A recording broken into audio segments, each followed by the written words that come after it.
Պարոն Փաշինյան, Հայաստանը շուտով միանալու է Թուրքիային, Ադրբեջանին, Հնդկաստանին, Պակիստանին, Ինդոնեզիային, Թայլանդին, Կամբոջային, Իրանին, Եգիպտոսին, Քենիային, Նիգերիային, Չիլիին, Կոլումբիային, Էկվադորին, Նեպալին, Լիբանանին եւ Ռուսաստանին, որտեղ պարտադիր է ԻՄԵ-ի կոդերի գրանցումը։ Ինչպես տեսակ, ցանկում բոլորը ոչ ժողովրդավար պետություններ են։ Դուք սա ինչպես եք մեկնաբանում, արդյոք սա խնդրահարույց չի, որովհետև ոլորտի փորձագետները նշում են, որ սրանով մարդկանց անձնական տվյալներն է նույնականացվելու, թե որտեղ են գտնվում, ինչ հեռախոս են օգտագործում, ինչ համար են օգտագործում, սա է, դուք նոր հեգնանքով էիք նշում, որ բռնապետություն է, բայց ըստ էության, եթե սրան են գնում, ըստ փորձագետների, սա բռնապետության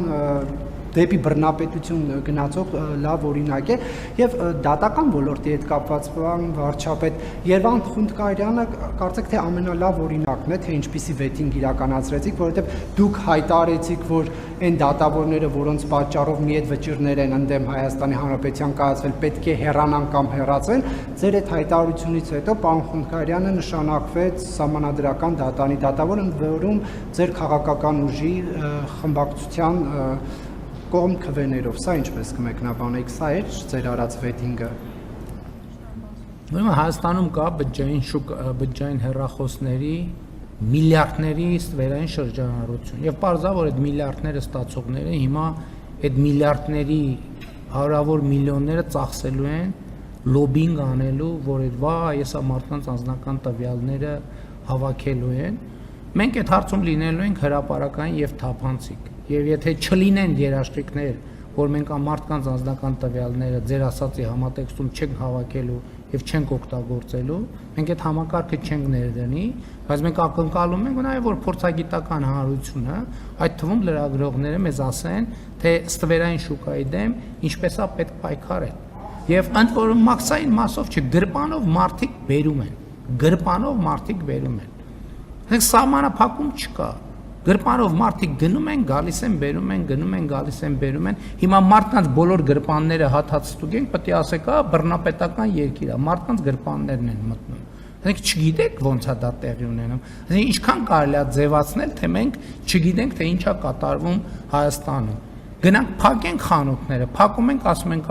բաներին, քաղաքական հակառակորդներին հետապնդում են։ Բայց ստվեր է։ Երկիրը եկամուտներից զրկվում է, թոշակառուն թոշակից է զրկվում, երեխան դպրոցից է զրկվում, մանկապարտեզից է զրկվում, համայնքը ճանապարհից է զրկվում, լուսավորությունից է զրկվում, բայց հարցերին պետք է անդրադառնալ, թե չպետք է անդրադառնալ։ Շատ լավը չի, այդ համակարգը ալտերնատիվը տվեք, ալտերնատիվը տվեք։ Բոլորն ասում են, մաքսայինը թող վերահսկի։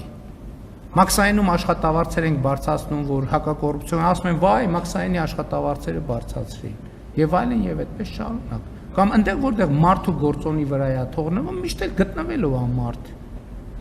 Միշտ էլ գտնվելու է մարդ։ Այդ այսինքն ակնհայտ չի դա։ Պետք է համակարգեր գործեն, որոնք երաշխավոր են դա։ Ես ասում եմ, եթե թող լայնորեն քննարկվի, բաց թող քննարկվի, եթե պարզվի, որ դա մեր քաղաքացիների ազատությանը սպառնում է, մենք չենք անի այդ։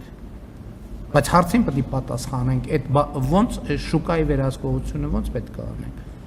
Եվ բազմաթիվ եվրոպական երկրներում նմանատիպ համակարգեր են գործում։ Եվ ելի եմ ասում են երկիրը, որ ուզենա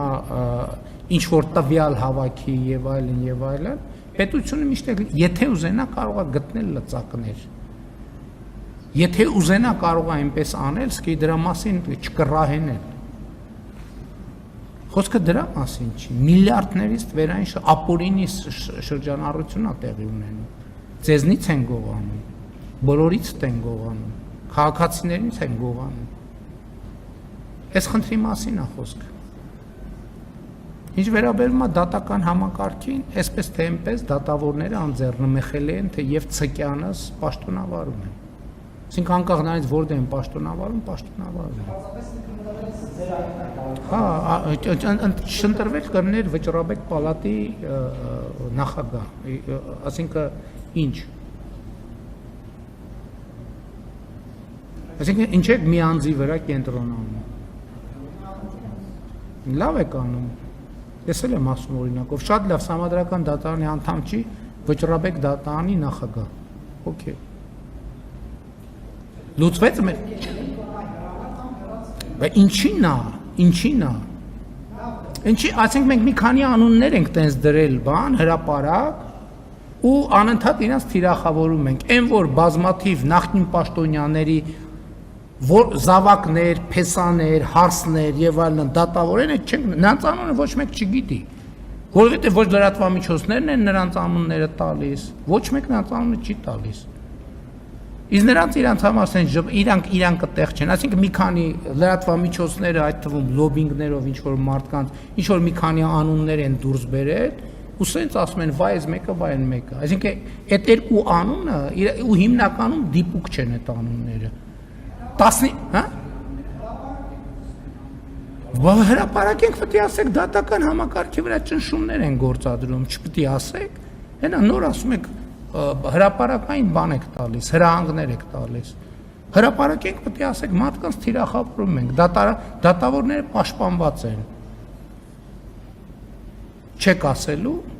ասելու կան բռնապետական ռեժիմ են սահմանում, դատավորներին ուզում են առնել վերահսկողության ներքո։ Բայց դուք գնացեք հետաքրքրվեք, ինչի չեք հետաքրքրվում։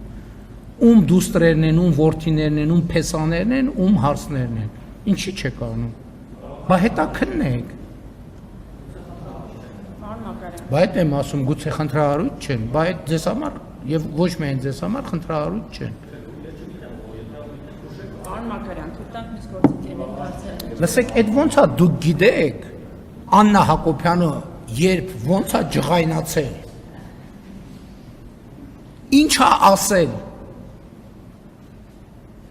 Ինչ տրամադրությամբ եւ ում է ասել որտեղ, բայց չգիտեք դատավորներից ով բարեկամն է։ Խելագարվելու բան։ Հա, գիտեք, դե ուրեմն դուք ասեք ցուցակը ինձ։ Մամեր Նիկոլային դստերը նկատի ունի։ Արգելի լրագրողներ, երկխոսությունը դադարեցնենք, թույլ տանք, որ լրագրողների հարցերը մենք։ Քեզ նկատի ունեմ այս բռնապետական երկրում, որտեղ ձեզ պետք է ինչ-որ բան իմանալ, գիտեք։ Ամենաբան կառավարության որ սենյակում ինչ խոսացին, ով ինչ ասեց, դա գիտեք, իսկ չգիտեք ով ում հարսն է, ով ում փեսեն։ Հոյակապ։ Հարցը հանրային ռադիո։ Իհարկե կա խնդիր։ Հանրային ռադիո հարցում։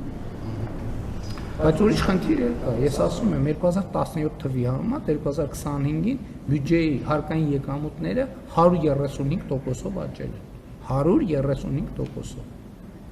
Բայց ինչի հաշվին, բա մենք գայինք, որովհետև ամենտեղ մի հատ լոբինգ կար։ Դրոշմապիտակներն էինք փոխում, էլի ասում էին, վայ, ես ինչ կոռուպցիոն գործարք է, որովհետև իրանց ջեբերինը ցամաքում էր։ Որն է ինչ անում ենք, ԶՊՄԿ-ում, հա։ Դուք կոռուպցիոն գործարք է։ Պետությունը մասնաբաժին է ստացել, ասում են կոռուպցիոն գործարք է։ Որ տանեի ախպորս տայի, ոչ մեկ չէր իմա, ասենք մի հատ Կիպրոսում, մի հատ Պանամայում գրանցելով, ժամանակին ով գիտեր, որ Միշիկինն է կամ էս մեկինն է, կամ այդ ում էր հետաքրքրում։ Մասնավոր ոնց որ Ռոբերտ Քոչարյանը բանում Ռոբերտ Քոչարյանն ու կարծեմ Կարեն Ճշմարիտյանը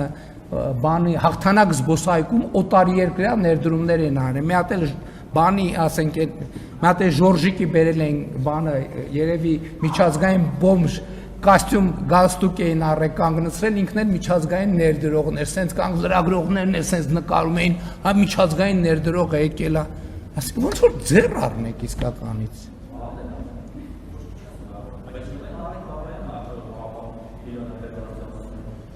Ասում են, հա Նարեկ Բաբայանը աշխատավարձ է ստանում, մարդը աշխատավարձ է ստանում։ Ասենք իրավունք չունի աշխատավարձ ստանալու։ Ով նախկին տերը, Նարեկ Բաբայանը սեփականատերը, վարձու աշխատողը աշխատավարձ է ստանում։ Գալիս եք ասում եք նախարարը այս ինչ շենքում տուն է առել։ Լսեք Հայաստանի Հանրապետության 50,000 ընտանիք, ես ասեցի մի անգամ ասեցի այդ հարցերը փակվեց, մի անգամ ասեցի հեսա պարզելու ենք լրագրողներից ով է տուն առել, վերջ էլ հարց տվող չեղավ։ Հեսա դուք եք առնեք, դու դա նորմալ է, հեսա դուք եք առնեք, ու դա նորմալ է, որովհետև բանի եկամը կառավարությունը էականորեն համաֆինանսավորում, որ մենք չենք ուզում դուք տուն չառնեք։ Մենք հա չենք փակել Չարենցավանում գործումը, Չարենցավանում հեսա քսարք են, հեսա քսարք են։ Լսենք